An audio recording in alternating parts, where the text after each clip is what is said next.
আসসালামু আলাইকুম। গুলেস, সোনা এবং দিলারা তিনজন মেয়ে একসাথে তুর্কির একটা বাড়িতে রুম ভাড়া নিয়ে থাকতে শুরু করে, যেখানে প্রতিনিয়ত তাদের সাথে ঘটতে থাকে ভয়ানক সব ভুতুড়ে ঘটনা। অর্ধেক শরীরের কোনো এক ভয়ানক জিন তাদেরকে ভীষণভাবে বিরক্ত করছিল। দিলারার মনে হচ্ছিল কেউ হয়তোবা তাদের উপর বদনজর দিয়েছে। তবে সোনা এবং গুলের মতে এই জিন তাদের কাছে কোনো সাহায্য চায়। জিন আবার কি সাহায্য চাইতে পারে? আসলে এই জিনের উদ্দেশ্যটাই বা কি? কি আছে এই তিন মেয়ের অতীতে যা এই জিনের সাথে তাদেরকে বেঁধে দিয়েছে? জানতে হলে দেখতে হবে আজকের এই তার্কিশ হরর গল্প, যার নাম উজহারফিলার নাজার। উজহারফিলার হলো তার্কিশ হরর জনরার একটা নামকরা হরর মুভি সিরিজ, যার সম্প্রতি ৩ নম্বর গল্প রিলিজ পেয়েছে, অর্থাৎ নাজার। তো চলুন আর দেরি না করে সরাসরি চলে যাওয়া যাক আজকের এই হরর গল্পে।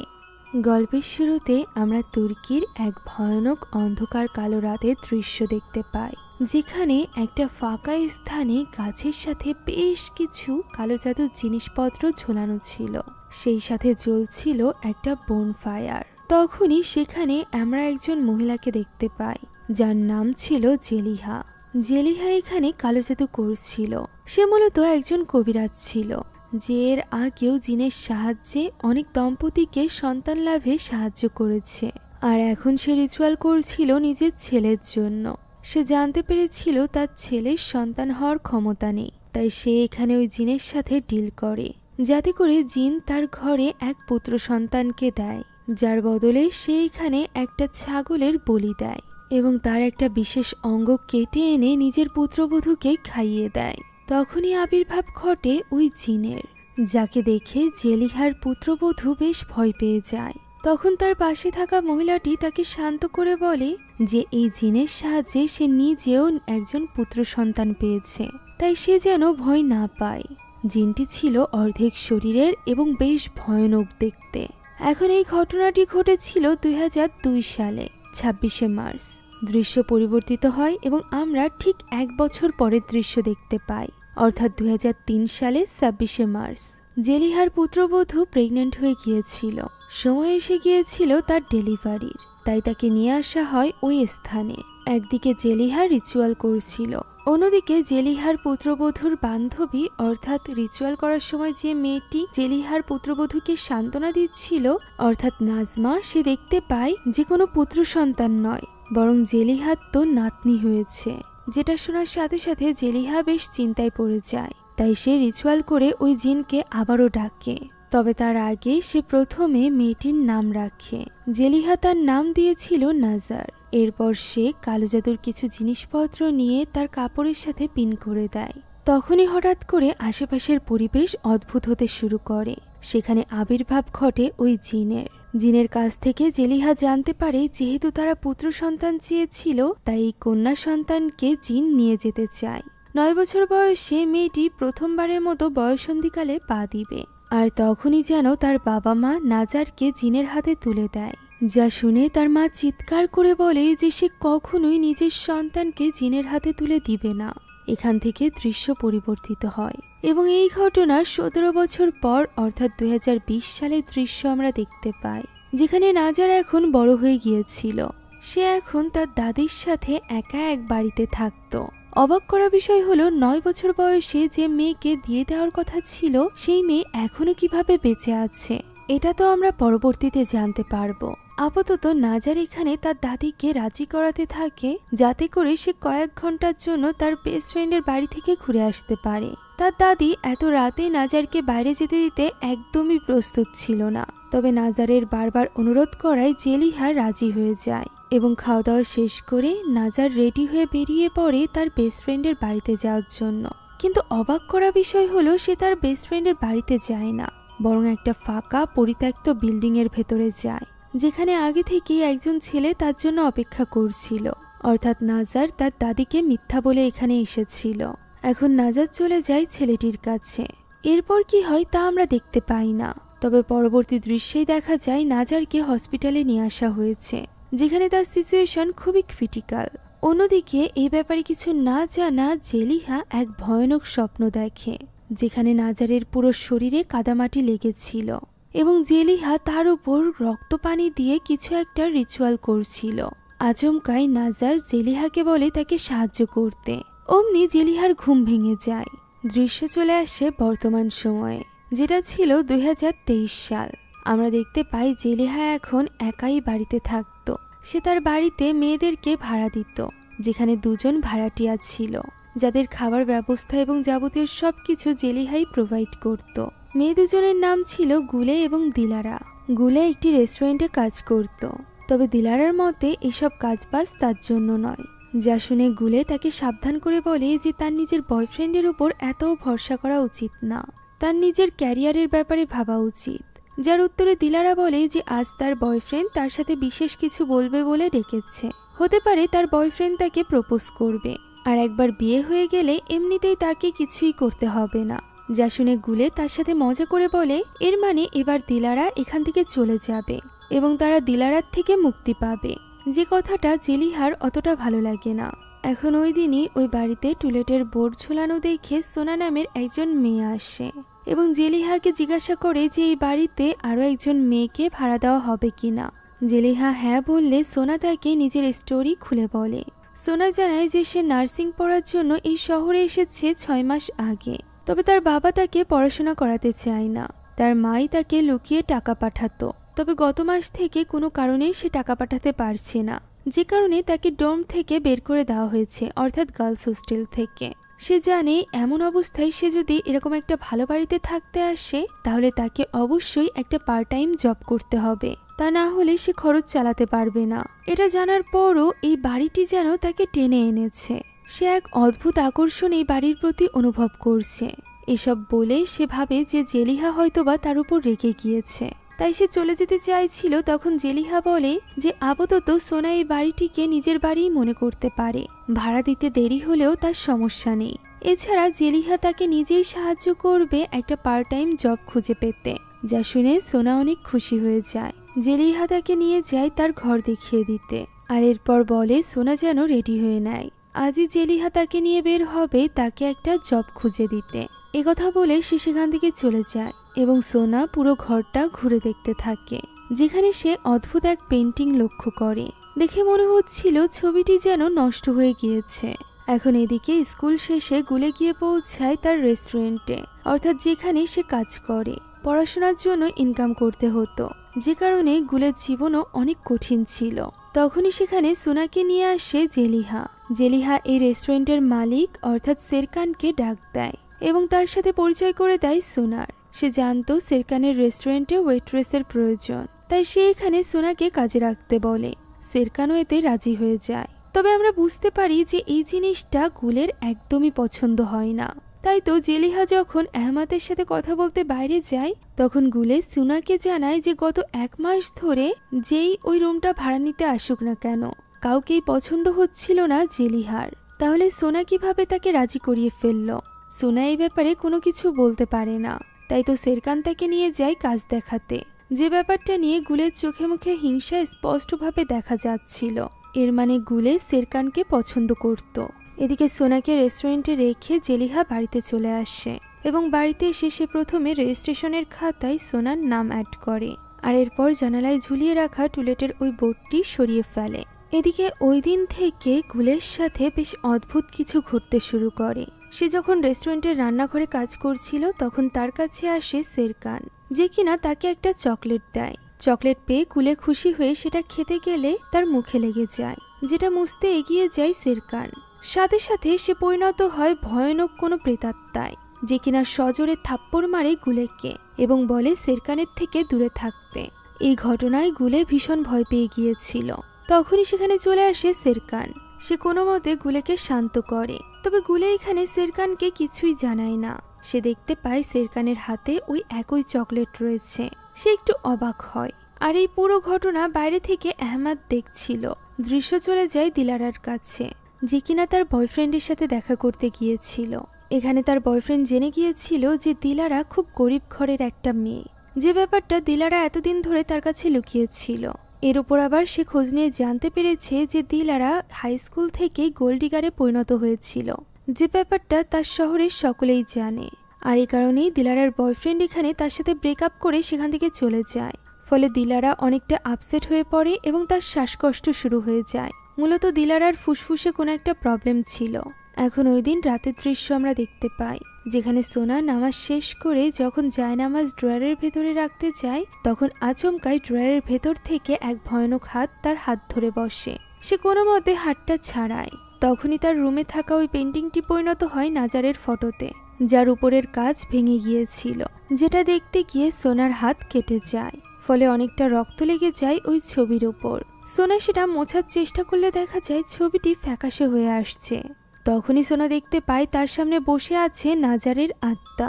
এতে করে সোনা অনেকটা ভয় পেয়ে যায়। তবুও কোনো এক অদ্ভুত আকর্ষণে সোনা এগিয়ে যায় ওই আত্মার দিকে। তখনই আত্মাটি মাথা নাড়াতে শুরু করে এবং তার শরীর থেকে রক্ত এসে লাগে সোনার চোখে। সোনা চোখ মেলতেই দেখতে পায় সবকিছু স্বাভাবিক, তার মুখে কোনো রক্ত লেগে নেই। এছাড়া পেন্টিংটিও তার নিজের জায়গায় আছে। অন্যদিকে গুলে যায় জেলিহার সাথে কথা বলতে, যেখানে সে জেলিহাকে জানায় যে তার বাবা মায়ের ডিভোর্স হয়ে গিয়েছে, তার মায়ের হার্টে প্রবলেম রয়েছে, এছাড়া তার ভাইও ছোট, এ কারণে সে তার পড়াশোনা কমপ্লিট করতে পারবে না। জেলিহা প্রশ্ন করে তাহলে কি গুলে তার শহরে ফিরে যাবে? উত্তরে গুলে বলে যে না, সে কিছুতেই তার চাকরিটা ছাড়তে পারবে না, তাই সে এখন থেকে সেরকানের রেস্টুরেন্টে ফুল টাইম জব করবে। তার মনে হলো এই ব্যাপারটা জেলিহাকে জানানো প্রয়োজন, তাই সে তাকে জানাচ্ছে। একথা বলে সে ভেতরে চলে যায়। এদিকে ওই সময় দিলারা একা একা বাড়িতে ফিরছিল। হঠাৎই সে তার সামনে ওই অর্ধেক শরীরে জিনটিকে দেখতে পায়, যার সামনে ছিল একটা পোশাক, যে পোশাকে আচমকাই আগুন ধরে যায়। দিলারা এমনিতেই অনেকটা ঘাবড়ে গিয়েছিল, এর উপর আবার আচমকা তার সামনে এসে পড়ে একটা কফিন, যার ভেতরে ছিল নাজার। তবে পর মুহূর্তেই দেখা যায় যে কফিনের ভেতরে রয়েছে দিলারা, যার গলা চেপে মেরে ফেলার চেষ্টা করছে নাজার এবং বলছে যে তার পরিণতিও ঠিক নাজারের মতো করেই হবে। ফলে দিলারা ভীষণ ভয় পেয়ে যায় এবং ঘাবড়ে গিয়ে দৌড়ে পালাতে আরম্ভ করে। সে দৌড়ে পালাতে গিয়ে তার হাতে থাকা সুরক্ষা ব্রেসলেটটা খুলে পড়ে যায়। তখনই অর্ধেক শরীরের ওই জিন তার পিছে ছুটতে থাকে। ফলে দিলারা আরো বেশি ভয় পেয়ে যায়। এদিকে গুলে তখন ঘুমাতে গিয়েছিল। হঠাৎই বিদ্যুৎ চমকানোর আওয়াজে তার ঘুম ভেঙে যায়। সে নিজের সামনে আচমকা নাজারকে দেখতে পায়। এই ভয়ানক ভুতুড়ে দৃশ্য দেখে সে একদমই ভয় পেয়ে যায় এবং ঘর থেকে বেরিয়ে দৌড়ে নিচে নেমে আসে। সিঁড়ি দিয়ে নামতেই সে নিজের সামনে আবারও নাজারকে দেখতে পায়, যে কিনা কোনো একটা ট্রাপে ফেসে ছটফট করছিল এবং তার কাছে সাহায্য চাইছিল। গুলের চিৎকার শুনে সোনা সেখানে চলে আসে এবং গুলে দেখতে পায় যে এখানে নাজার নয়, বরং একটা ইঁদুর ট্রাপে ফেসেছে এবং সেই ছটফট করছে, যা দেখে গুলের মনে হয় সে হয়তো বা কল্পনা করছে। সে সোনার সাথে কোনো কিছুই শেয়ার করে না। সোনা তবুও তাকে কোনো মতে সামলে নেয় এবং তাকে চা পান করতে দেয়। ওই সময় আমরা জালিহাকে দেখতে পাই, যে কিনা নিজের ঘরে ছিল। সে একটা পোকা দেখে সেটাকে এক থাবায় মেরে ফেলে। তখনই বাড়িতে ফিরে আসে দিলারা। এখানে তার পরিচয় হয় সোনার সাথে। সোনা তার জন্য চা তৈরি করে। এখন পরদিন সকালে গুলের রেস্টুরেন্টে যাওয়ার জন্য তৈরি হচ্ছিল। তখনই তার হাত থেকে কিছুটা লিপস্টিক ছুটে গিয়ে আয়নায় লাগে। তখনই সে রান্নাঘর থেকে কিছু আওয়াজ শুনে সেদিকে এগিয়ে যায়। এটা প্রেসার কুকারের আওয়াজ দেখতে পেয়ে সে যেন হাঁপ ছেড়ে বাঁচে। আর এরপর সে যখন খাওয়ার জন্য একটা অ্যাপেল নিতে যায়, তখনই আচমকা ডিপ ফ্রিজের দরজা তার কপালে এসে লাগে, যার ভেতরে রাখা ছিল ভয়ানক সব জিনিসপত্র। এরা দেখে গুলে আরো বেশি ভয় পেয়ে যায়। তখনই সে সোনার ঘর থেকে কিছু আওয়াজ ভেসে আসতে শুনতে পায়, যেটা ফলো করে সে সোনার ঘরে যেতেই দেখতে পায় সোনা তো ঘুমিয়ে আছে। হঠাৎই সে দেখতে পায় দেওয়ালের কাছে দাঁড়িয়ে আছে নাজারের আত্মা। সেই সাথে অন্য পাশে বসে আছে দিলারার এক ভয়ঙ্কর প্রতিমূর্তি। এসব দেখে গুলে ভয় পেয়ে সোনাকে ডাকার চেষ্টা করলে সোনা উঠে বসে এবং খুবই স্বাভাবিকভাবে দেখতে থাকে এই সব কিছু। আর এরপর সে উল্টে গুলের দিকে তাকিয়েই ভয়ঙ্করভাবে হেসে ওঠে, যা দেখে গুলে ভয় পেয়ে যায় এবং পালাতে যায়। আর ঠিক তখনই গুলের হুঁশ ফিরে আসে। সে নিজের রুমে ড্রেসিং টেবিলের সামনে বসেছিল। সে প্রথমে মনে করে এই সব কিছু হয়তোবা তার কল্পনা, তবে স্পষ্টভাবে তার কপালে ফ্রিজের দরজার ওই আঘাতের চিহ্ন দেখা যাচ্ছিল। ফলে সে অনেকটা কনফিউজড হয়ে পড়ে যে তার সাথে কি হচ্ছে। এখন ওই দিন আহমেদ আসে জেলিহার কিছু জিনিসপত্র নিয়ে। আমরা জানতে পারি জেলিহা আহমেদকে দিয়ে কিছু ইঁদুর ধরার মেশিন এবং তেলাপোকা মারার ঔষধ আনিয়েছে। এখন ওই দিন ঘুম থেকে উঠে দিলারা পানি পান করতে আসে। তখনও সে গতকাল বলা তার বয়ফ্রেন্ডের ওই কথাগুলোর ব্যাপারে ভাবছিল। আচমকাই ফ্যানের লাইটটি জ্বলে ওঠে এবং তার হাত থেকে পানির গ্লাসটি পড়ে যায়। সে যখন এটা পরিষ্কার করছিল তখনই সেখানে চলে আসে জেলিহা। জেলিহা তাকে সাবধানে কাজ করতে বলে এবং ঘরে ডাক দেয়। তবে সে চলে যাওয়ার পরও দিলারার মনে হয় যেন সে তার পেছনে দাঁড়িয়ে ওই একই কথাগুলো বলছে। ফলে দিলারা সামনের আয়নার দিকে তাকাতেই চমকে ওঠে। সেখানে জেলিহার এক ভয়ানক রূপ দাঁড়িয়েছিল, যে কিনা পরক্ষণেই গায়েব হয়ে যায়। ফলে দিলারা এবার কৌতূহলবশত জেলিহার পিছু পিছু তার ঘরের দিকে যেতে শুরু করে। সেখানে গিয়ে সে দেখতে পায় ঘরের পরিবেশ বেশ ভয়ঙ্কর, চারিদিকে পলিথিন টাঙানো। সাহস করে দিলারা পলিথিনের ভেতরের দিকে যায়, যেখানে সে দেখতে পায় একটা অপারেশন থিয়েটার। এখানে অপারেশন হচ্ছিল নাজারের। সেখানে ওই জিনটিকেও সে দেখতে পায়। সেই সাথে জেলিহার সাথে একজন ডক্টরও উপস্থিত ছিল, যারা কিনা বারবার দিলারাকে উদ্দেশ্য করে বলতে থাকে এটা তার জন্যই করা হচ্ছে। দিলারা এতে করে ভীষণ ঘাবড়ে যায়। তখনই জেলিহা তার দিকে এগিয়ে আসে এবং তার হুঁশ ফেরানোর চেষ্টা করতে থাকে। আসলে বাস্তব জগতে দিলারা ঘুমের মধ্যে চিৎকার করছিল, যেখানে তার ঘুম ভাঙিয়ে দেয় জেলিহা। এই স্বপ্ন দেখে সে এতটাই ঘাবড়ে গিয়েছিল যে তার শ্বাসকষ্ট শুরু হয়ে গিয়েছিল। কোনো মতে সে নিজেকে সামলায়। এদিকে আমরা রেস্টুরেন্টের দৃশ্য দেখতে পাই, যেখানে সোনার সাথে আবারও অদ্ভুত কিছু ঘটে। সে দেখতে পায় গুলে একটা ছাগলের চোখ খুঁজে ফেলছে এবং সোনাকে বলছে যে সেরকানের থেকে দূরে না থাকলে তার অবস্থাও এরকমই হবে, তার নামাজও তাকে বাঁচাতে পারবে না। এসব কথা শুনে সোনা একটু অবাক হয়। এদিকে বয়ফ্রেন্ড হারানোর পর দিলারা ওই দিনই চাকরি নেওয়ার সিদ্ধান্ত নেয়, আর এর জন্য সে চলে যায় ছেলেদের একটা পোশাকের দোকানে, যেখানে শুধুমাত্র বড় লোকরাই কিনতে আসতো। অর্থাৎ দিলারা আবারও গোল্ড ডিগারের কাজে লেগে পড়েছিল। ওই রাতে কাজ শেষ করে বাড়িতে ফেরার সময় গুলের মনে হয় কেউ যেন তার পিছু করছে। আমরা দেখতে পাই সত্যি আহমাদ তার পিছু করছিল, তবে গুলে তাকে দেখতে পায় না। সে বাড়ির ভেতরে যেতেই সেখানে কিছু পোকামাকড় দেখতে পায়। তখনই একটা হৃৎপিণ্ড সেখানে এসে পড়ে, যা দেখে গুলে ভয় পেয়ে যায় এবং দেখতে পায় উপরে জানালার কাছ থেকে কেউ সরে যাচ্ছে। তাই সে ওই জানালার কাছে কে আছে তা দেখার জন্য দ্রুত ওই ঘরে চলে যায়। ওই জানালার কাছ থেকে সে বাইরে দেখতে পায় যে ওই পোকামাকড় তো রাস্তার উপর পড়ে নেই। তখনই কেউ একজন তার মাথা জানালার সাথে আটকে রাখে। তার হাত থেকে কোনো মতে মুক্তি পেয়ে গুলে দেখতে পায় তার সামনে পড়ে আছে নাজার। তখনই সোনার ডাকে তার হুঁশ ফেরে। সে তখনও বাড়ির বাইরেই ছিল এবং ওই পোকামাকড়গুলো দেখছিল। সে দেখতে পায় সেখানে কোনো পোকামাকড় নেই, বরং একটা ছোট্ট পোকা আছে, যেটা সে পা দিয়ে পিষে মেরে ফেলে এবং ভেতরে চলে যায়। এদিকে নিজের সাথে এই সকল অদ্ভুত ঘটনা দেখে দিলারা ইন্টারনেটে জানার চেষ্টা করে যে এগুলো কেন ঘটে। সে জানতে পারে বদনজরের কারণে এমনটি হতে পারে। সে এইসব ব্যাপারে জানার চেষ্টা করছিল, তখনই তার নাক থেকে ব্লাড বেরিয়ে আসে, যা দেখে সে একটু অবাক হয়। অন্যদিকে ওই সময় নামাজ আদায় করছিল সোনা, তবে একটা মাসির কারণে তার নামাজের ওই রাকাত ছেড়ে দিতে হয়। তখনই বাইরে থেকে তাকে ডাক দেয় জেলিহা। জেলিহার ডাকে সাড়া দিয়ে সে চলে যায় জেলিহার ঘরে। বাইরে থেকে জেলিহার কান্নার আওয়াজ শোনা যাচ্ছিল। এদিকে দরজাটিও খোলা ছিল, যা দেখে সোনা ভেতরে ঢুকে যায়। সে দেখতে পায় জেলিহা মাটিতে বসে কাঁদছে এবং তার সামনে পড়ে আছে নাজার, যার দুটো চোখ নেই। চোখ দুটো হাতে নিয়ে জেলিহা এখানে সোনার দিকে এগিয়ে আসতে থাকে এবং বলতে থাকে তাদেরকে সাহায্য করার জন্য। ফলে সোনা অনেকটা ভয় পেয়ে যায় এবং ঘাবড়ে গিয়ে ওই ঘর থেকে বেরিয়ে আসে। সে কোনো মতে নিজেকে সামলায় আর এরপর আবারও দেখার জন্য এগিয়ে যায় যে সে সত্যি এই সব কিছু দেখেছে কিনা। ঘরের দরজা খুলতে এবার সে দেখতে পায় সেখানে তো দিব্যি জেলিহা ঘুমিয়ে আছে। তখনই পাশের ঘর থেকে আওয়াজ ভেসে আসে, তাই সে দেখার জন্য গুলের ঘরের দরজার কাছে যায়। তখনই গুলে সেখানে চলে আসে, তবে সোনা তাকে কিছুই বলে না। এখন এই সব কিছু ভুলে পরদিন সকালে সোনা খাবার রেডি করছিল। তখনই তার কাছে কল আসে তার মায়ের, তাই সে ঘরে চলে যায় কথা বলতে। তবে ফোনের অপর প্রান্ত থেকে কোনো কিছুই শোনা যাচ্ছিল না। এমন সময় বাক্সের ভেতর থেকে কিছু আওয়াজ আসতে থাকে, যেটা দেখার জন্য সোনা সেটার মুখ খুলতেই ঘাবড়ে যায়, কেননা তার ভেতরে ছিল নাজারের আত্মা, যে কিনা সোনাকে উদ্দেশ্য করে বলতে থাকে যে তার খুনিকে খুঁজে বের করতে।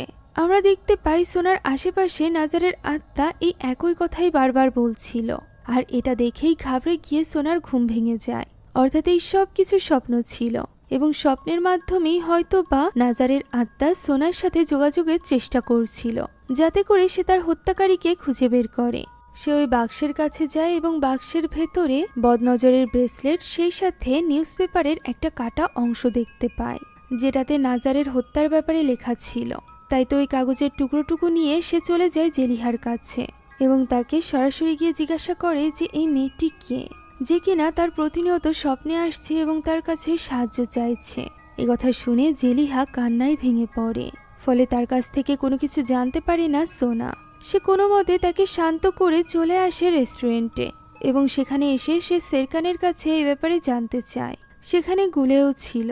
সেরকান জানায় যে এটা হলো নাজার, জেলিহার গ্র্যান্ডডটার। 3 বছর আগে তার লাশ পাওয়া গিয়েছিল পরিত্যক্ত একটা বিল্ডিংয়ে। তাকে কেউ নির্যাতন করে মেরে ফেলেছিল। ফলে সোনার মনে হতে থাকে যে হতে পারে নাজারের আত্মা তার জন্য দোয়া করতে বলছে, যাতে করে সে শান্তি পায়। তাই তো সে সেদিনই চলে যায় গোরস্থানে, নাজারের কবরের কাছে। তবে সে দূর থেকে কাউকে একটা নাজারের কবরের কাছে দেখতে পায়, যে কিনা সোনাকে দেখে তার অর্ধেক শরীর নিয়ে তখনই সেখান থেকে চলে যায়, ঠিক ওই জিনটার মতো করে। যাক, এখন সোনা যায় নাজারের কবরের কাছে এবং তার কবরের উপর সে একটা ছুরি পোতা অবস্থায় দেখতে পায়। সেই সাথে সেখানে মুরগির পা সহ কালো জাদুর অনেক জিনিসপত্র ছিল। ফলে সোনা বুঝতে পারে যে নাজারের আত্মার উপর কেউ কালো জাদু করছে, যে কারণে সে শান্তি পাচ্ছে না কবরে গিয়েও। তাই তো সে নাজারের আত্মার মাগফিরাতের জন্য কামনা করে। এদিকে দিলারার একদিনও সময় লাগে না একটা নতুন বয়ফ্রেন্ড বানাতে। কাজের প্রথম দিনই তার নতুন বয়ফ্রেন্ড হয়ে যায়, যে কিনা তাকে বাড়ি পর্যন্ত এগিয়ে দিয়ে যায়। তবে ওই দিন সে চাবি নিতে ভুলে গিয়েছিল, যে কারণে দরজা নক করতেই জেলিহা দরজা খোলে এবং তাকে বলে খুব খারাপ কিছু ঘটেছে। সে যেন জামাকাপড় খুলে দ্রুত উপরে আসে। দিলারা তার কথা মতো উপরে গিয়ে দেখতে পায় সেখানে নামাজ পড়ছে সোনা, যে কিনা ভয়ঙ্করভাবে দিলারার দিকে ঘুরে তাকায়, যার পেছনে ছিল ওই জিন। এই ভয়ানক দৃশ্য দেখে দিলারা অনেকটা ভয় পেয়ে যায়। তখনই অন্যদিকে সে সোনা, গুলে এবং জেলিহাকে দেখতে পায়, যারা কিনা সামনে নাজারের লাশ নিয়ে কাঁদছিল।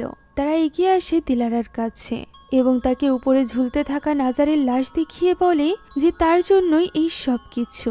সে এবার খুশি তো? এই সব কিছুতে দিলারা এতটাই ভয় পেয়ে গিয়েছিল যে তার খিঁচুনি উঠে যায়, আর এইভাবেই ছটফট করতে করতে সে সেখানেই অজ্ঞান হয়ে পড়ে। জ্ঞান ফেরার পরও সে অনেকটা ছটফট করছিল। তখনই সেখানে চলে আসে সোনা এবং তাকে সাহায্য করে স্বাভাবিক হতে। অন্যদিকে রেস্টুরেন্টে দেরি হয়ে যাওয়ায় গুলেককে বাড়িতে এগিয়ে দেয় সেরকান, যাদেরকে পিছ থেকে ফলো করছিল আহমেদ। আহমেদ প্রথম থেকেই গুলেকে প্রতিদিন ফলো করত। যাক, এখন গুলে বাড়িতে ফেরে এবং জেলিহাকে খুব অদ্ভুতভাবে সোফার উপর বসে থাকতে দেখতে পায়, যে কিনা তার কথার কোনো উত্তর দিচ্ছিল না। এমন সময় পাশের ঘর থেকে আওয়াজ আসে। মনোযোগ সরতেই জেলিহা সেখান থেকে গায়েব হয়ে যায়, যে ব্যাপারটা নিয়ে গুলে বেশ অবাক হয়। তাই তো সে চলে যায় জেলিহার ঘরে তাকে চেক করার জন্য। সেখানে সে দেখতে পায় বেডের উপর জেলিহা খুবই অদ্ভুতভাবে বসে আছে। তাকে শুইয়ে দিয়ে সে নিজের ঘরে চলে আসে। রাত গভীর হলে হঠাৎই এক বিকট স্বপ্নে গুলের ঘুম ভেঙে যায়। মনে হচ্ছিল বাইরে থেকে জেলিহা চিৎকার করছে। তাই তো গুলে ছুটে চলে যায় বাইরে, যেখানে একটা গাছের গোড়ায় ছিল অসংখ্য হিউম্যান অর্গান। চিৎকার শুনে মনে হয় জেলিহা যেন এর ভেতরেই আটকা পড়েছে। তাই সে হাত ঢুকিয়ে দেয় জেলিহাকে বাঁচানোর জন্য, আর সেখান থেকে বেরিয়ে নিয়ে আসে একটা হৃদয়, যেটা কিনা তখনও চলছিল। তখনই সেখান থেকে বেরিয়ে আসে নাজার। তার পেছনে ছিল একজন লোক, যে কিনা গুলের সামনে স্বীকার করে নেয় যে সেই এই কাজটি করেছে। অমনি গুলের ঘুম ভেঙে যায়। সে ওই লোকটির চেহারা দেখতে পায় না। এদিকে ওই সময় সোনা নামাজের জন্য তৈরি হচ্ছিল। তখনই তার কাছে আসে দিলারা। বদনজরের ব্যাপারে জানার পর থেকে দিলারা অনেকটা ঘাবড়ে গিয়েছিল। তাই সে সোনাকে বলে যে তার মনে হয় তার উপর কেউ বদনজর দিয়েছে, তাই সে যেন এই ব্যাপারটা এড়াতে তাকে সাহায্য করে। সোনা তাকে সাহায্য করতে রাজি হয়ে যায় এবং তাকে গোসল করে নিজেকে পবিত্র করতে বলে। দিলারা তাই চলে যায় গোসল করতে। গোসলের সময় আমরা দেখতে পাই তার মুখ থেকেও রক্ত বের হচ্ছিল। এখন গোসল শেষে অজু করে দিলারা সোনার কাছে আসে। সোনা তাকে বলে সে তার জ্ঞানের পরিধি অনুযায়ী তাকে সাহায্য করবে। সে প্রথমে দিলারাকে বোঝায় যে কেন আমাদের মহান আল্লাহ তাআলার অনুগত্য স্বীকার করা উচিত, কেন তার ইবাদত করা উচিত। সবসময় এই যে হার্টবিট চলছে, আমরা যে ফুসফুস কাজে লাগিয়ে নিঃশ্বাস নিতে পারছি এবং চোখে সবকিছু দেখতে পারছি, এই সবকিছু আসলে মহান আল্লাহ তাআলার দান। তাই শুধুমাত্র বিপদে পড়লেই নয়, বরং এই সকল নিয়ামতের জন্য মহান আল্লাহ তাআলার অনুগত্য স্বীকার করা উচিত। সোনা দিলারাকে এত সুন্দরভাবে বোঝায় যে তার চোখে পানি চলে আসে। সোনা এরপর একটা সূরার বই নেয়, সেই সাথে একটা হিজাব। সে জানায় এই বইতে অনুবাদ সহকারে সব সূরা লেখা আছে। আপাতত দিলারা যেন এই অনুবাদগুলো পড়ে এবং মহান আল্লাহ তাআলার রহমত এবং নিয়ামতের ব্যাপারে জানতে পারে। দিলারা এমনটাই করছিল। এদিকে সোনা নামাজ পড়ছিল তার পাশে বসে। এমন সময় হঠাৎই দিলারার নাক থেকে রক্ত বের হতে শুরু হয় এবং কাশতে কাশতে সে সেখানেই অজ্ঞান হয়ে পড়ে। সূরার বইটিও সাথে সাথে বন্ধ হয়ে যায়। এই দৃশ্য দেখে সোনার যেন বুক কেঁপে ওঠে। সে পরদিনই দিলারাকে নিয়ে হসপিটালে যায়, যেখানে দিলারা চেক আপ করানো হয়। আর রিপোর্ট আসার পর জানা যায় দিলারার লাং ক্যান্সার হয়েছে, যেটা আবার একেবারে 4th স্টেজ, অর্থাৎ এখন আর কোনো চিকিৎসা সম্ভব নয়। যে কোনো সময় যে কোনো কিছু হতে পারে। ডক্টর এখানে তাকে এই ব্যাপারে জানানোর জন্য ফুসফুস বিশেষজ্ঞ জেনাব নামের একজন ডক্টরকে ডাকে। এখানে দিলারার চোখ মুখের ভাব দেখে বোঝাই যাচ্ছিল যেন সে জেনাবের ব্যাপারে কোনো কিছু জানে। তবে তারা দুজনের সাথে কোনো রকম কথা বলে না। দিলারা নিজের এই মরণ ব্যাধির কথা শুনে অনেকটা ভেঙে পড়েছিল, তবে সেই ব্যাপারটা সোনাকে বুঝতে দেয় না। সোনা তার সাথে থাকতে চায়, তবে দিলারা বলে সে একাই থাকতে পারবে। সোনা তবুও বলে যে যদি দিলারার প্রয়োজন হয় তাহলে সাথে সাথে সে যেন সোনাকে কল করে। দিলারা মেনে নিয়ে ঘরে চলে যায় এবং তড়িঘড়ি করে কাউকে একটা কল দেয়। অন্যদিকে আমরা গুলেকে দেখতে পাই, যে কিনা ওই দিন কাজে আসতে বেশ দেরি করে ফেলে। তবে সেরকান তাকে কিছুই বলে না, বরং সে তো বলে তাকে জনাব বলে সম্বোধন না করতে। সে চাইলে তাকে নাম ধরেই ডাকতে পারে, তাদের মধ্যে কোনো রকম ফর্মালিটির সম্পর্ক নেই। ওই সময়েও আহমদ আড়াল থেকে তাদের উপর নজর রেখেছিল। এখন ওই রাতে আহমদের কাজ শেষ হলে তাকে চলে যেতে বলে সেরকান। তখনও পর্যন্ত গুলের কাজ শেষ হয়নি। আহমদ তাই বের হতে চাইছিল না, তবু কাজ শেষ হয়ে যাওয়ার কারণে তাকে বের হয়ে যেতে হয়। সে বেরিয়ে যেতেই সেরকান রেস্টুরেন্টে ক্লোজ সাইন ঝুলিয়ে দেয়। এদিকে দিলারা সমুদ্রের পাড়ে বসেছিল, যেখানে সে সোনাকে ডাকে এবং নিজের দুঃখের ব্যাপারে বলে। ফলে সোনাও তার জন্য বেশ কষ্ট পায়। কিছুক্ষণ সেখানে কাটানোর পর তারা বাড়িতে ফিরে যাবে বলে ঠিক করে। তখন সোনা জানায় যে রেস্টুরেন্টে তার বই থেকে গিয়েছে, যেটা তার নিতে হবে। ফুল টাইম কাজ করা শুরু করার পর থেকে গুলে অনেক রাতে ফেরে, তাই তার জন্য অপেক্ষা করলে চলবে না। যাওয়ার পথে সে রেস্টুরেন্ট থেকে এই পেপারটা নিয়ে নিবে। অন্যদিকে ওই সময় আমরা গুলে এবং সেরকানকে দেখতে পাই, যেখানে ফাইনালি প্রায় 1 বছরের পরিচয়ের পর সেরকান নিজের মনের কথা গুলেকে বলে। গুলেও এখানে বেশ খুশি হয়ে গিয়েছিল, কেননা সেও তো সেরকানকে পছন্দ করত। তবে তার এটা ভালো লাগে না যে সেরকান এখনই তার সাথে ক্লোজ হতে চায়, যে কারণে সে তাকে আটকাতে গিয়ে একটা থাপ্পড় মেরে বসে। ফলে সেরকান পুরোপুরি যেন উন্মাদ হয়ে যায়। সে তাকে জোর করতে শুরু করে এবং মেরে ফেলার হুমকি দিতে থাকে। গুলে চিৎকার করছিল দেখে সে তার মুখও বন্ধ করে নেয়। তখনই সেখানে আসে সোনা এবং দিলারা। সোনা বাইরে ক্লোজ সাইন দেখে গুলেকে কল করে। ফোন বাজার আওয়াজ শুনে সেরকানের মনোযোগ অন্যদিকে সরে গেলে এই সুযোগে গুলে চিৎকার করে ওঠে। তার চিৎকার শুনে সোনা এবং দিলারাও বুঝতে পারে যে গুলে নিশ্চয়ই কোনো বিপদে আছে। এদিকে হাতাহাতির এক পর্যায়ে গুলে একটা প্যান দিয়ে মাথায় বাড়ি মারে সেরকানের, যার ফলে সে অজ্ঞান হয়ে যায়। গুলে ভয়ে ভয়ে বাইরে বেরিয়ে আসে এবং সোনা আর দিলারাকে জানায় যে সে খুন করে ফেলেছে, সে একজন খুনি। যা শুনে সোনা দৌড়ে ভেতরে চলে যায় এবং সেরকানের হার্টবিট চেক করে। সেরকান তখনও বেঁচে ছিল। এই ব্যাপারটা জানাতেই গুলে যেন হাঁপ ছেড়ে বাঁচে। তখনই আচমকা সেরকান সোনার গলা চেপে ধরে। তবে এটা শুধুমাত্র সোনার কল্পনাই ছিল। তাই তো সোনা দ্রুত ভেতর থেকে বাইরে বেরিয়ে আসে এবং তারা কোনো মতে গুলেকে সামলে নিয়ে সামনের দিকে এগোতে থাকে। ওই সময় রাস্তায় গুলের জন্য অপেক্ষা করছিল আহমদ, যে কিনা গুলের এই অবস্থা দেখে ছুটে তাদের কাছে আসে। গুলে তাকে জানিয়ে দেয় যে সেরকান তার সাথে খারাপ কিছু করার চেষ্টা করেছে। শুধুমাত্র তাই নয়, রাগের মাথায় সেরকান তাকে বলে দিয়েছে যে সেই নাজারের খুন করেছিল। যা শোনার পর আহমদ প্রচন্ড রেগে যায়। রাগের মাথায় সে ছুটে চলে যায় রেস্টুরেন্টের দিকে। সোনা তাকে আটকানোর চেষ্টা করে, তবে সে কারোর কথাই শোনে না। সে তো ঠিক করেই নিয়েছিল যে সে রেস্টুরেন্টে গিয়ে সেরকানকে জানে মেরে ফেলবে। তবে সে যাওয়ার আগেই সেরকান সেখান থেকে পালিয়ে যায়। সে দৌড়ে পালাচ্ছিল, এমন সময় সে নিজের সামনে নাজারকে দেখতে পায়, যে কিনা তাকে সেই স্থানে রাখে যেখানে তারা প্রায় মিলিত হতো, অর্থাৎ ওই পরিত্যক্ত বিল্ডিংয়ে। তার এই কথা শুনে সেরকানের যেন কিছু একটা হয়ে যায়। এদিকে গুলাইকে নিয়ে সোনা এবং দিলারা বাড়িতে ফিরে আসে, যেখানে তাদের সকলের জন্য পছন্দের খাবার রান্না করেছিল জেলিহা। সে তাদেরকে খাবার খেতে বসতে বলে। জেলিহার নাতনির ব্যাপারে এত বড় সত্য তারা জানতে পেরেছে। তারা কিভাবে জেলিহাকে এই ব্যাপারটা জানাবে তা বুঝতে পারছিল না, তাই তারা খাবার খেতে বসে পড়ে। আর এরপর সাহস করে সোনা তাকে জানিয়ে দেয় যে তারা জানতে পেরেছে নাজারের খুনি কে। সে গুলের সাথেও ঠিক এমনটাই করতে চেয়েছিল যেমনটা সে নাজারের সাথে করেছিল, আর সেই ব্যক্তি আর কেউ নয় বরং সেরকান।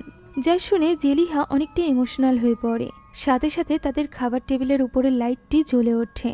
জেলিহা বুঝতে পেরেছিল যে সেরকান কেন এমনটি করেছে।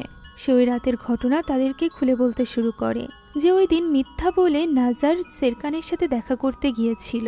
সেরকান মূলত তাকে মিথ্যা বলে ডেকেছিল যে আগামীকাল তার পরীক্ষা এবং সে ফেল করতে চলেছে, তাই নাজার যেন তাকে সাহায্য করে। মূলত তাদের দুজনের মধ্যে একটা ভালো লাগার সম্পর্ক ছিল, যে ব্যাপারে সামনে এগোতে চাইছিল সেরকান। তবে নাজার তখনও পর্যন্ত প্রস্তুত ছিল না। সেরকান তাকে একটা চকলেট দেয়, ঠিক ওই চকলেটটা যেমনটি সে গুলেকে দিয়েছিল। সে এখানে নাজারের ক্লোজ হওয়ার চেষ্টা করে এবং তাকে আটকাতে গিয়ে নাজার ওইখানে তাকে একটা থাপ্পড় মেরে বসে, যার ফলে সে প্রচণ্ড রেগে যায়। আর এরপর সে তার আসল উদ্দেশ্যের ব্যাপারে বলে। মূলত সে ছিল নাজমার ছেলে। হ্যাঁ, নাজমা যে কিনা ওই কালো জাদু করার দিন জেলিহাদের সাথে ছিল। ওই জিন যেহেতু নাজারকে দিতে বলেছিল, তবে তার বাবা মা তাকে দেয়নি, এ কারণে জিন প্রচণ্ড রেগে গিয়েছিল। তাই তো সে ওই কালো জাদুর সাথে জড়িত সকলের উপর ইফেক্ট ফেলেছিল, যার প্রভাবে নাজমা পাগল হয়ে যায়। পাগলামির কারণে সে সেরকানের উপর অনেক নির্যাতন করেছে, এমনকি তার শরীর একবার পুড়িয়েও দিয়েছে। এছাড়া সেরকানের বাবা তার মাকে এত বেশি ভালোবাসতো যে তার মা পাগল হয়ে যাওয়ার পর সে নিজেও মারা যায়। অর্থাৎ শুধুমাত্র নাজারকে জিনের হাতে তুলে না দেওয়ার কারণে শেষ হয়ে যায় সেরকানের পরিবার, যে কারণে সেরকান মনে মনে জেলিহাকে প্রচণ্ড ঘৃণা করত। নাজার জানায় জেলিহা অনেক আগেই এই সকল কালো জাদুর পথ থেকে সরে এসেছে, তবুও সেরকান তার কোনো কথাই শোনে না। সে তো তার প্রতি প্রতিশোধ নিতে চাইছিল। নাজার কোনো মতে লুকিয়ে পড়ে, তবুও সে সেরকানের হাত থেকে বাঁচতে পারে না।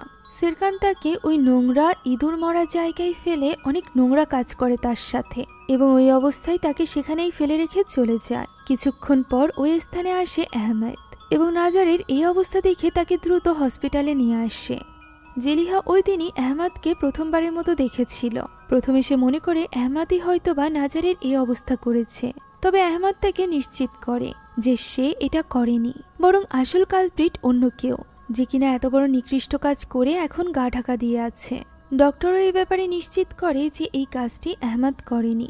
এখানে নাজারকে দেখছিল জেহনাব নামের ওই ডক্টর, যাকে আমরা দিলারার হসপিটালে দেখেছিলাম। এখন আহমাদ সেখান থেকে চলে যাওয়ার পর জেহনাব আসে জেলিহার সাথে কথা বলতে, যেখানে সে জেলিহাকে বলে যে নাজারের ব্রেন ডেথ হয়ে গিয়েছে। এমনিতে তাকে এইভাবে লাইফ সাপোর্টে রেখে কোনো লাভ নেই, সে বাঁচবে না। তাই তার যে অর্গানগুলো ভালো আছে সেগুলো সে চাইলে ওই সকল প্রয়োজনীয় মানুষের কাছে দান করে দিতে পারে যারা কিনা মৃত্যুশয্যায় আছে। এর ফলে তার নাতনিও এই পৃথিবীতেই বেঁচে থাকবে, অন্য কারোর শরীরে। একথা শুনে কিছুক্ষণ নাজারের দিকে তাকিয়ে থাকে জেলিহা, আর এরপর এই কথাই সে রাজি হয়ে যায়। দৃশ্য বর্তমানে আসলে জেলিহা গুলেকে উদ্দেশ্য করে বলে যে নাজারের হৃদয় দেওয়া হয়েছিল গুলেকে, চোখ দেওয়া হয়েছিল সোনাকে এবং ফুসফুস দেওয়া হয়েছিল দিলারাকে। সে ভালো নিয়তেই এই জিনিসগুলো দান করেছিল, তবে পরবর্তীতে সে যখন কিছুতেই নাজারের খুনিকে খুঁজে বের করতে পারছিল না, তখন সে ঠিক করে যে গুলে, সোনা এবং দিলারাকে সে কাজে লাগাবে, যাতে করে তাদের তিনজনকে কাজে লাগিয়ে জিন বের করতে পারে যে নাজারের খুনিকে। এর জন্য সে এত বছর পর আবারও চলে যায় কালো জাদুর পথে এবং তাদের তিনজনের উপর কালো জাদু করে, যার ফলে তারা বাধ্য হয় এখানে আসতে। অর্থাৎ তাদের এই বাড়িতে আসা কোনো রকম কোইন্সিডেন্ট ছিল না, বরং তাদের উপর কালো জাদু করছিল জেলিহা। শুধুমাত্র তাই নয়, এই বাড়িতে আসার পর থেকে যে সকল ভয়ানক ঘটনা তাদের সাথে ঘটছিল সেই সবের পেছনেও ছিল জেলিহা। সেই মূলত জিনকে লাগিয়ে দিয়েছিল তাদের পেছনে। তাদের রুমেই সে স্পেল করে অনেক কিছু ঝুলিয়ে রেখেছিল, যাতে করে ওই জিন তাদেরকে বিরক্ত করতে থাকে এবং কোনো না কোনোভাবে তারা তিনজন মিলে নাজারের খুনিকে খুঁজে বের করতে পারে। সে মূলত গুলের উপর এমন স্পেল করেছিল যাতে করে গুলের ভেতরে থাকা নাজারের হৃদয়ের কারণে ওই খুনি নিজে থেকেই গুলের কাছে চলে আসে। একবার খুনিকে বের করার পর তাদের তিনজনের আর কোনো কাজ নেই, তারা নিজেদের স্বাভাবিক জীবনে ফিরে যেতে পারত যদি আজকের দিনের বেলার ওই ঘটনাটি না ঘটত। তারা অবাক হয়ে যায় আমরা দেখতে পাই যখন দিলারা জানতে পেরেছিল যে তার ফুসফুসে ক্যান্সার ধরা পড়েছে তখন সে বাড়িতে আসে।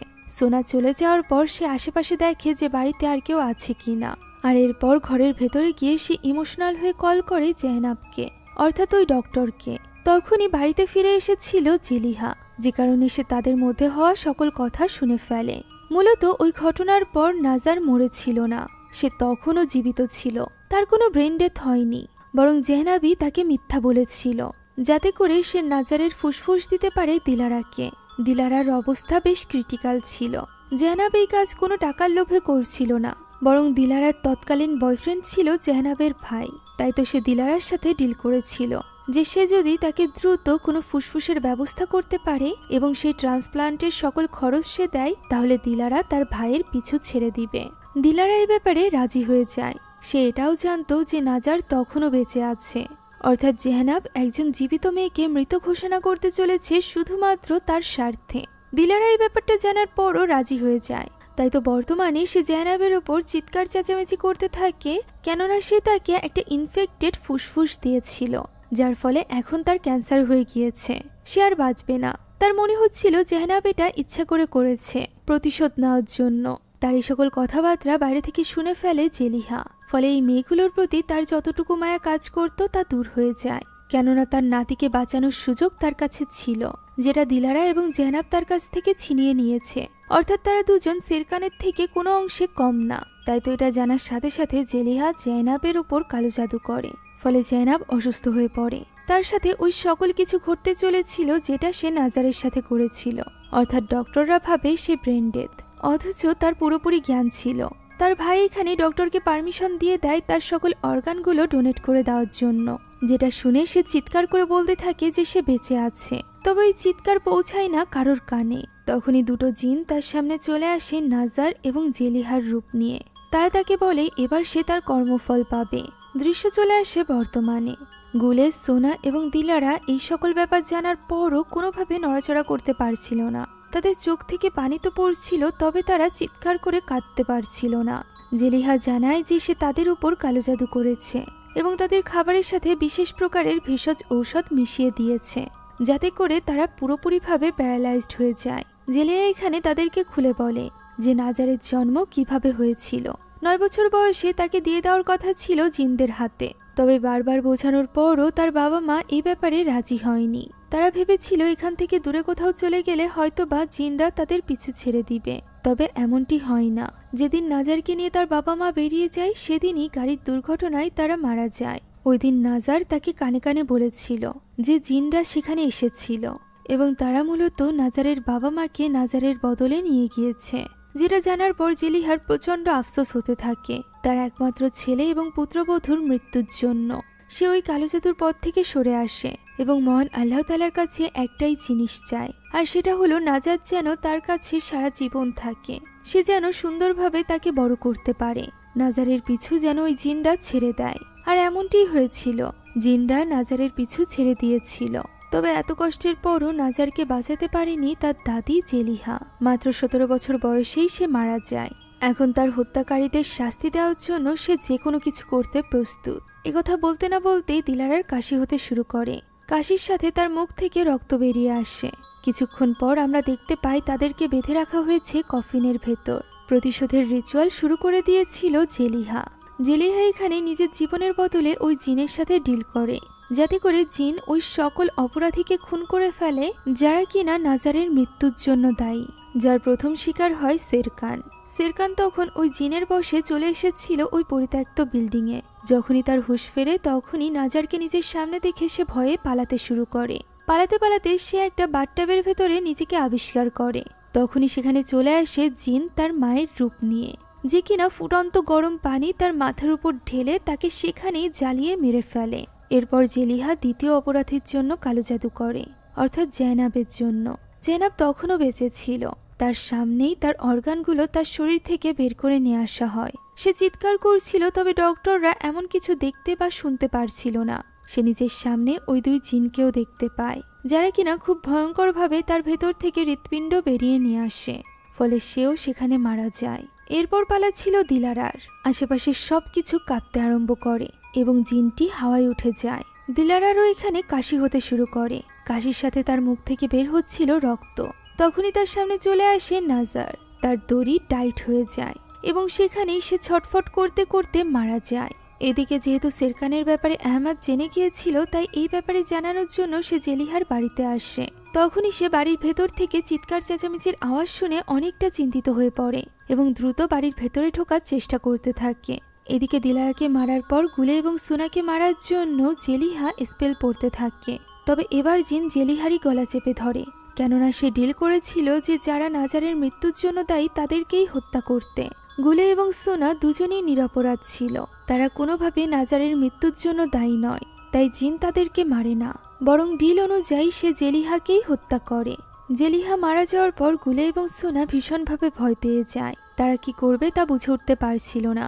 তবে সঠিক সময় সেখানে গিয়ে পৌঁছায় আহমেদ। আহমেদ তাদের দুজনকেই মুক্ত করে নেয়।